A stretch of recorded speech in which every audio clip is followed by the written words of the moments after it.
حال کے دنوں میں تھوڑا جو اس میں اضافہ نظر آیا ہے، جب سے کہ فواد شکر اور محمد دیف دونوں لوگوں کا قتل ہوا، اور جو کہ ایلیجڈ اسماعیل ہنیے کا جو قتل ہے جس میں کہ اسرائیل کو ایران نے ذمہ دار ٹھہرایا ہے، اس کے بعد ان کی مقبولیت بڑھی ہے، اور اس سے امبولڈنڈ ہو کر کے انہیں لگتا ہے کہ ایک طرف تو وہ جو ہے کافی حد تک ان کا یہ ماننا ہے کہ اب ان کی جو حکومت ہے، ان کی جو سرکار ہے وہ بالکل اسٹیبل ہے، اور ایسے میں وہ اپنے حساب سے اور اپنے جو حمایتی تنظیم ہے ان کے حساب سے وہ فیصلے کرتے ہیں، جس طرح وہ چاہتے ہیں چلا سکتے ہیں۔ تو بائیڈن انتظامیہ کا جو ایک مجوزہ معاہدہ پیش کرنا چاہتی ہے بائیڈن انتظامیہ، اس کے بارے میں اسرائیل میں کیا تاثر پایا جاتا ہے؟ یہ جو ٹیک اٹ اور لیو اٹ والی کل سے بات شروع ہوئی ہے۔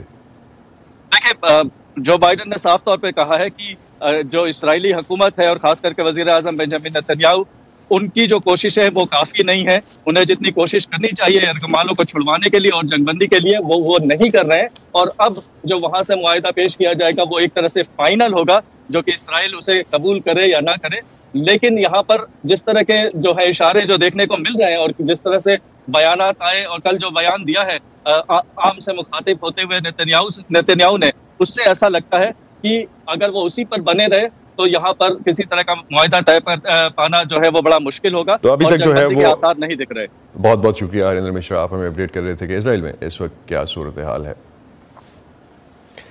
اسرائیل حماس لڑائی میں امریکی انتظامیہ اگرچہ اسرائیل کے لیے اپنی مکمل حمایت کا اعادہ تو کرتی آئی ہے، لیکن صدر جو بائیڈن بارہا وزیر اعظم بنجامن نیتنیاہو کی فوجی حکمت عملی اور عام شہریوں کی ہلاکتوں پر اپنے تحفظات کا اظہار کر چکے ہیں۔ کل وائٹ ہاؤس میں بھی جب ایک صحافی نے ان سے پوچھا کہ کیا وزیر اعظم نیتنیاہو یرغمالیوں کی رہائی کے لیے کسی معاہدے تک پہنچنے کے لیے کافی کوشش کر رہے ہیں، تو صدر بائیڈن کا جواب نفی میں تھا۔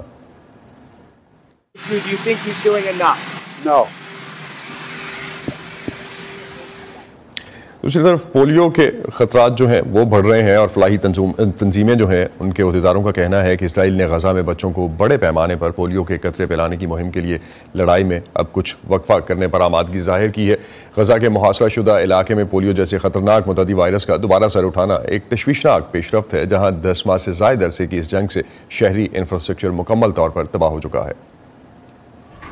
عالمی ادارہ صحت کے ایک اہلکار نے صحافیوں کو بتایا کہ شہریوں کے تحفظ کے لیے لڑائی میں 9 گھنٹے کا وقفہ اتوار کو شروع ہوا، جو 3 دن تک جاری رہے گا، جس کا مقصد 10 سال سے کم عمر کے تقریباً 6,40,000 بچوں کو ویکسین دینا ہے۔ پولیو کے قطروں پر مبنی ویکسین کی 12 لاکھ سے زیادہ خوراکیں غزہ پہنچائی جا چکی ہیں، اور مزید 4 لاکھ وہاں پہنچنے والی ہیں۔ میں یہ نہیں کہوں گا کہ یہ مثالی پیش رفت ہے، لیکن یہ آگے بڑھنے کا ایک قابل عمل راستہ ہے۔ کچھ نہ کرنا واقعی برا ہوگا، ہمیں غزہ میں اور غزہ کے باہر اسے پھیلنے سے روکنا ہوگا۔ انہوں نے کہا کہ ٹیمیں وسطی غزہ سے شروع کریں گی، اور اگر مزید وقت درکار ہوا تو 3 دن کے بعد جائزہ لیا جائے گا، جس کے بعد ٹیمیں جنوب اور آخر کار شمال کی طرف بڑھیں گی۔ ہر علاقے میں 3 سے 5 دن لگنے کی توقع ہے۔ محاصرہ شدہ علاقے میں 25 سالوں میں پولیو کا پہلا کیس گزشتہ ماہ سامنے آیا۔ پولیو سے متاثر بچے کا نام عبد الرحمان ہے۔ وہ کھڑا ہونے یا گھٹنوں کے بل چلنے کے قابل نہیں ہے جیسا کہ وہ پہلے کرتا تھا۔ میرا بیٹا گھٹنوں کے بل ہر طرف چلتا پھرتا تھا، اس کی عمر اب تقریباً 1 سال ہے، اور بنیادی طور پر تمام بچوں کو 1 سال کی عمر میں چلنا چاہیے، لیکن عبد الرحمان ایسا نہیں کر سکتا۔ وہ چلتا تھا، گھٹنوں کے بل چلتا تھا، لیکن اب نہیں۔ وہ ان کا اکلوتا بیٹا ہے۔ پولیو بچوں میں نہ ٹھیک ہونے والے فالج کا سبب بن سکتا ہے، اور یہ ایک شخص سے دوسرے شخص میں پھیلتا ہے، خاص طور پر فضلے اور آلودہ خوراک اور پانی کے ذریعے پھیلتا ہے، اور اس مسئلے کی وجہ غزہ میں پانی، نکاسی آب اور صفائی کے نظام کا تباہ و برباد ہونا ہے۔ ویکسینیشن کے ذریعے وائرس کو آسانی سے روکا جاتا ہے۔ اقوام متحدہ میں اسرائیل کے سفیر ڈینی ڈینن نے بدھ کو وائس آف امریکہ کو بتایا کہ ان کا ملک غزہ میں ویکسین کی فراہمی کے لیے ہر پروگرام کی حمایت کرے گا۔ وائس آف امریکہ نے وائٹ ہاؤس سے استفسار کیا کہ بائیڈن انتظامیہ انسانی ہمدردی کی بنیاد پر لڑائی میں وقفے کے لیے کس طرح کی کوشش کر رہی ہے۔ حکام نے بتایا کہ وہ انتہائی فکر مند ہیں اور اقوام متحدہ کی زیر قیادت کوششوں میں مدد کے لیے سب کچھ کرنے کا عزم رکھتے ہیں، اور اقوام متحدہ کے فلاحی امور اور ہنگامی امداد کے ادارے کی ایک اعلیٰ اہلکار نے صورتحال کی سنگینی پر زور دیا ہے۔ It forces us to ask. یہ ہمیں سوال کرنے پر مجبور کرتا ہے کہ ہماری بنیادی انسانیت کہاں کھو گئی ہے۔ ایسے میں جب جنگ بندی کے مذاکرات مہینوں سے یہ کہتے ہوئے جاری ہیں کہ ناقابل قبول ہے، اس تلخ تنازع میں ویکسینیشن کی مہم ایک غیر معمولی نکتہ ہے جس پر اتفاق ہوا ہے۔ انیتا پاول کے ساتھ Saba Shah Khan, voice of America. Biden انتظامیہ آئندہ ہفتوں میں غزہ میں جنگ بندی کے لیے ایک حتمی سمجھوتا پیش کرے گی، اور اگر دونوں فریق اسے بھی منظور نہیں کرتے تو امریکہ کی قیادت میں ہونے والے ان مذاکرات کا سلسلہ ختم ہو سکتا ہے۔ امریکی ذرائع ابلاغ کی رپورٹس کے مطابق ایک سرکاری عہدیدار نے اس ممکنہ معاہدے کے بارے میں مصر اور قطر سے بھی بات کی ہے۔ غزہ میں جنگ بندی اور قیدیوں کے تبادلے کے معاہدے کے لیے بائیڈن حکومت کی کوششیں کئی ماہ سے جاری ہیں، لیکن اتوار کو ایک امریکی شہری سمیت 6 یرغمالیوں کی لاشیں ملنے کے بعد ایک ہنگامی صورتحال پیدا ہو گئی ہے۔ تاہم بائیڈن انتظامیہ کے عہدیداروں نے کہا ہے کہ ان یرغمالیوں کی لاشیں ملنے کے بعد یہ نہیں کہا جا سکتا کہ آئندہ ہفتوں میں حماس اور اسرائیلی حکومت کے درمیان کسی سمجھوتے کے امکانات بڑھ گئے ہیں۔ غزہ میں جنگ بندی کے لیے کی جانے والی مسلسل کوششوں پر اب تو بائیڈن انتظامیہ بھی مایوسی کا شکار ہو رہی ہے اور آخری کوششیں کر رہی ہے۔ آخر کیا رکاوٹیں ہیں، اس پر بات کرتے ہیں۔ ہمیں اسلام آباد سے منصور جعفر جوائن کر رہے ہیں، مشرق وسطیٰ کے امور پر گہری نظر رکھتے ہیں۔ منصور، بہت شکریہ۔ اسرائیلی وزیر اعظم کیوں اندرونی اور بیرونی دباؤ کے باوجود جنگ جاری رکھے ہوئے ہیں؟ جی دیکھیں، جو اعلانیہ مقاصد انہوں نے ڈکلیئر کیے تھے جنگ کے داخلے کے وقت، اس وقت تک ان تینوں مقصدوں میں سے کوئی بھی مقصد جو ہے وہ نیتن یاہو حاصل نہیں کر سکے، اور اس کے بعد ایک فرسٹریشن کی کیفیت ان کے اندر پائی جا رہی ہے، اور اس فرسٹریشن کے اندر جو ہے اس وقت اس حد تک یعنی اضافہ ہو چکا ہے کہ وہ یعنی جو عالمی اس وقت رد عمل ہے اس کو بھی اپنے خاطر میں نہیں لا رہے۔ یہی وجہ ہے کہ ان کے بڑے ہی قریبی اتحادی برطانیہ تک نے اسرائیل کے اندر جو اسلحہ سپلائی کے حوالے سے 350 لائسنسز تھے، اس میں سے 30 ایسے لائسنس کے جن کے بارے میں خدشہ ظاہر کیا جا رہا تھا کہ اسرائیل شاید انہیں جو عالمی جنگی قوانین ہیں اس کے برخلاف، ان اصولوں کے برخلاف جو ہے وہ استعمال کر سکتا ہے، اور ایسی صورت میں جو اس وقت تنقید جاری ہے اس کا ہدف بن سکتا ہے۔ اگرچہ برطانیہ نے اس بات کا بھی اعادہ کیا ہے کہ اسے اسرائیل کا تحفظ بھی عزیز ہے، اور وہ اس لحاظ سے جو F-35 کے جو پرزہ جات ہیں وہ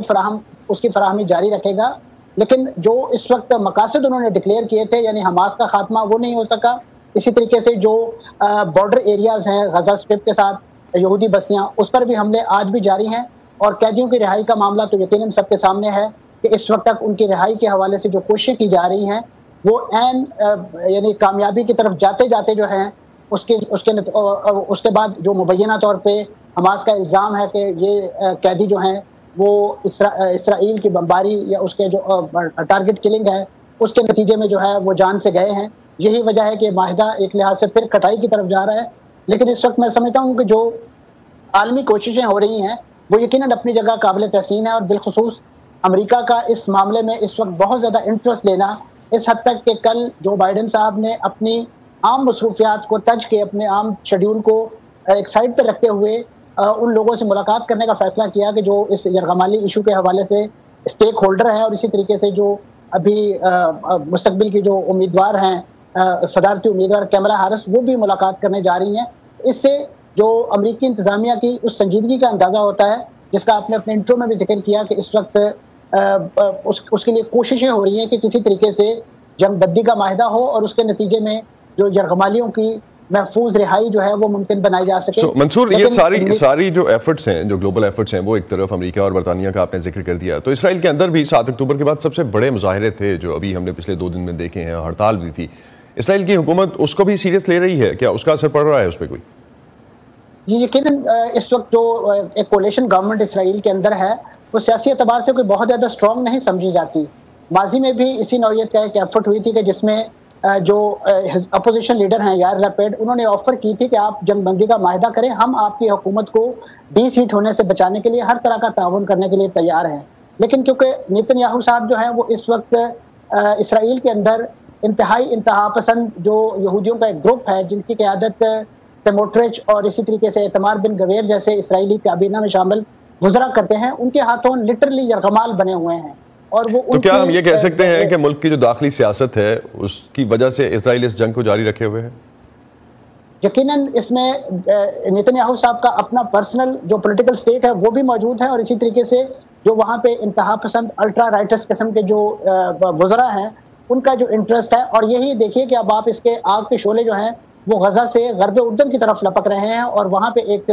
وہی کیفیت جس کو منی غزہ کا نام دیا جا رہا ہے وہ پیدا ہوتی جا رہی ہے۔ اور جس کے بعد میں سمجھتا ہوں جو انٹرنیشنل ڈپلومیسی جس میں وہ ممالک کے جو ہمیں ماضی میں تھوڑے سے ٹیسٹ ان کی خاموشی نظر آئی، اب سعودی عرب جو ہے وہ بھی جمپ ان کر رہا ہے، مصر جو ہے وہ بھی اس معاملے میں بہت زیادہ ہیکٹک ایفرٹ جو ہے وہ کیے جا رہے ہیں. لاسٹ پہ میں صرف ایک چیز کوئکلی جاننا چاہوں گا. امریکہ کی جو کوششوں کی ہم بات کر رہے ہیں, تو جنگ بندی کی کوششوں سے اگر امریکہ باہر آتا ہے تو پھر مشرق وسطیٰ کا مستقبل کیا بنتا ہے؟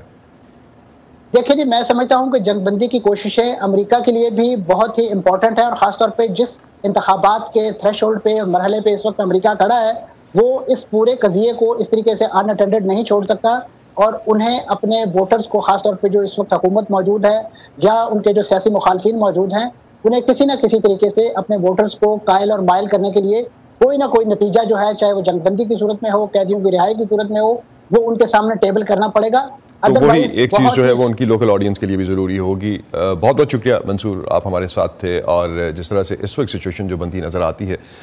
اس پہ ہم سے بات کر رہے تھے, جو غزہ میں سچویشن بن رہی ہے. ڈاکٹر اسماء عباس بھی ہمیں اس وقت جوائن کر رہی ہیں نیو یارک سے, بارڈ کالج سے منسلک ہیں. ان سے امریکی انتظامیہ کے کردار اور غزہ جنگ کے مستقبل پر مزید بات کرتے ہیں. اسماء, بہت شکریہ آپ کا. امریکہ اسرائیل کی ہر طرح کی حمایت جاری رکھے ہوئے ہے, لیکن وہ نیتن یاہو کی پالیسی سے نالاں بھی ہے. جنگ بندی کا معاہدہ نہ ہونا کیا امریکہ کی پالیسی کی ناکامی ہے؟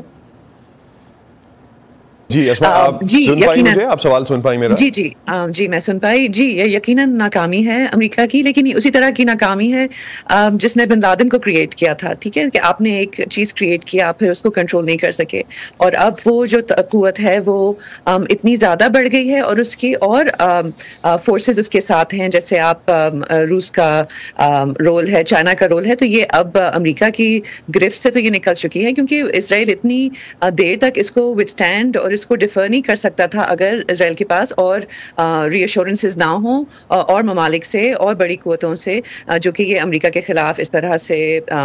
سینہ تان کے کھڑا ہو جائے. تو امریکہ اب جو کل سے ہم سٹیٹمنٹس دیکھ رہے ہیں کہ جنگ بندی کی نئی تجویز لے کے آ رہا ہے, لیکن اگر اس کو دونوں فریق منظور نہیں کرتے تو کیا مستقبل ہوگا اس جنگ کا؟ بیکاز امریکہ کا یہ کہنا ہے کہ وہ ان مذاکرات سے باہر آ جائے گا. دس از لائک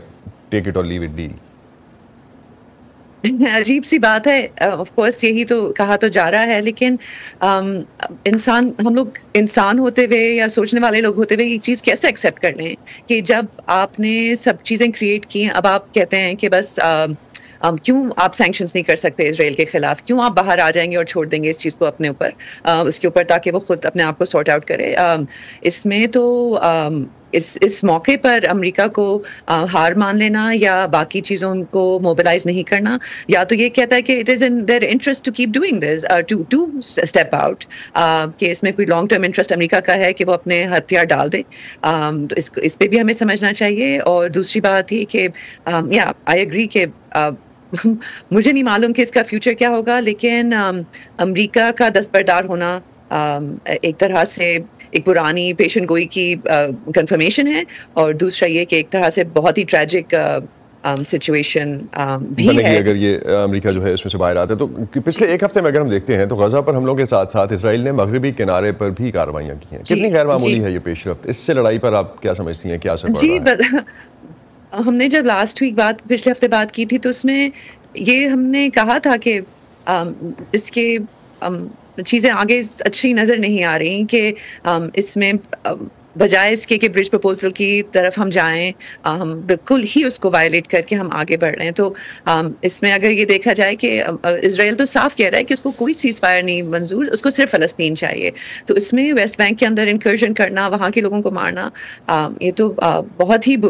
بری ڈائریکشن ہے, اور اسرائیلی ڈیسپریشن بھی شو کرتی ہے اس میں. الٹیمیٹلی اگر آپ ایک طرح سے ڈائلیکٹکلی سوچیں تو شاید یہ اس کی آخری چالیں ہیں, ایک ڈائنگ آرڈر کی آخری. نیتن یاہو کو بہت ڈر ہے, تو وہ ہر طریقے سے ہر ڈائریکشن میں ہی از لیشنگ آؤٹ. تو مصر اور قطر, اگر ہم تھوڑا سا ریجن پہ جاتے ہیں اسما, تو مصر اور قطر تو مذاکرات کی کوششوں میں متحرک لگتے ہیں اور نظر آتے ہیں, لیکن خطے کی باقی طاقتیں ویٹ اینڈ سی کی پالیسی اپنائے ہوئے ہیں کیا, کیوں ایکٹیو نظر نہیں آتی؟ ویٹ اینڈ سی تو آپ کیا کہیں گے Asad, wait and see what, wait for what, کیونکہ یہ صورتحال ہی نہ ہوتی اگر باقی خطے کی طاقتیں جو ہیں وہ اپنے آپ کو بیچنا چکی ہوتی. جو میں جتنا بھی عرصہ میں نے ریسنٹلی وہاں گزارا ہے اس علاقے میں, تو جو بھی اسرائیلی نارملائزیشن ٹیکٹکس ہیں جو پچھلے اکارڈس کے بعد, ابراہیم اکارڈس کے بعد, اس نے تو ساری قوتوں کو بالکل ہی امپورٹنٹ کر دیا ہے, بالکل ان کی اپنی تو قوت رہی نہیں. اور ہم میں سے جو سمجھتے تھے کہ لوگ لوگوں کی جو قوت ہے وہ اتھارٹیرین گورنمنٹس کو کنونس کر لے گی. ہم یہ بھول گئے تھے کہ وہ اتھارٹیرین گورنمنٹس ہیں, ان کو بھی کوئی اپنے لوگوں کی پرواہ نہیں ہے, کہ اپنے لوگوں کی عوام کی اوپینین کی کوئی پرواہ نہیں ہے. تو یہ سب قوتیں اس لیے بیٹھی ہیں کیونکہ ان کو اس کا ریوارڈ مل رہا ہے کسی نہ کسی سے, چاہے وہ اسرائیل سے مل رہا ہے, چاہے وہ امریکہ سے مل رہا ہے, چاہے وہ روس اور چائنا سے مل رہا ہے. یہ بہت ضروری ہے سوچنا کہ ہم صرف امریکا کو نہ دیکھیں, لیکن جو بڑی اور قوتیں جو گیمز ہو رہے ہیں جس میں انڈیا بھی شامل ہے, جہاں پہ اسرائیلی چیزیں بن رہی ہیں, موراکو کے اندر اسرائیلی وار ہیڈز اور پلینز بن رہے ہیں, انڈیا سپلائنگ سو مچ. تو یہ تو بہت اس پرانی طاقتیں جو ہیں وہ آلریڈی ان کے اپنے انٹرسٹ انوالو ہیں. اسما بہت شکریہ آپ کا. ناظرین اسی پہ ختم کرتے ہیں آج کا ویو 360. اسد اللہ خالد کو اجازت دیجیے. خدا حافظ.